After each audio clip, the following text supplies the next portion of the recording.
Luego venía y venía un día escuela. Venía, abrió ya nos llamamos así algunas lecciones. Con Ñemboyo ya, Ñemitijara de Ñemboesea, pues Jesús. Con capítulo 4 del Evangelio de San Marcos, versículos 3 a 9, como Uñandebe la Peñemboyo ya. Pejenduco va. O iba a cueve teño seba o Ñemitijama. Ha homosaran vivo pe oñotin sebara.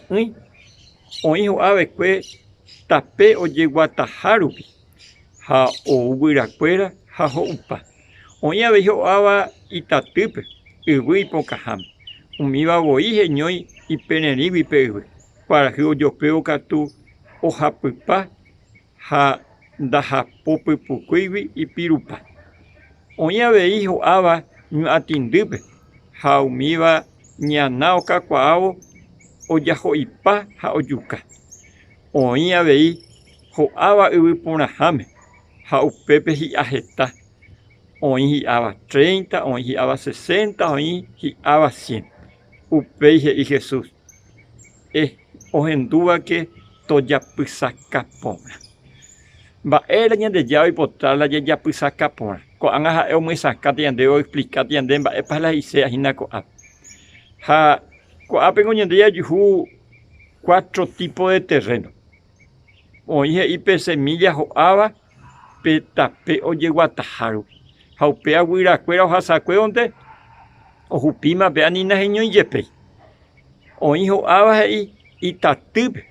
Upeba jeño y pero upepe sa ila uge. Haupea peterei y pirupa. Haoika tujo aba ñu atindube. Haumiaga tupe etei beñanao cacua. Haoaoga pasiupe. Haupea cuenta y catuya vejia. Ha felizmente hoy la joaba la uviporame. Apea geñoi.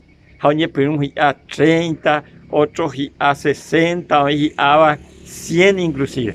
Apea Jesús y coa y potá, pepe en dupora, hagan una sacata y ande en página las hice y a través de esta historia.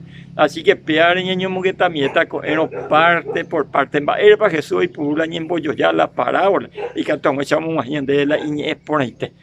Se han ido. Se pollo puya se año ande en mara ya compartí que ya hago coñande ya ñe proite está yendo de la pisan te deja esa proite igual Comarandukova on agende de Radio Nuevo Tiempo Rupi reikua de hanguañan de yara rembia poucapu romon de venderogape bo epui por ahí tereiva handere hepumo aingese ba ebete es ahí oreve ore WhatsApp más 595-971-430-222. Ñandeyara tanemoingo pu agua pupe.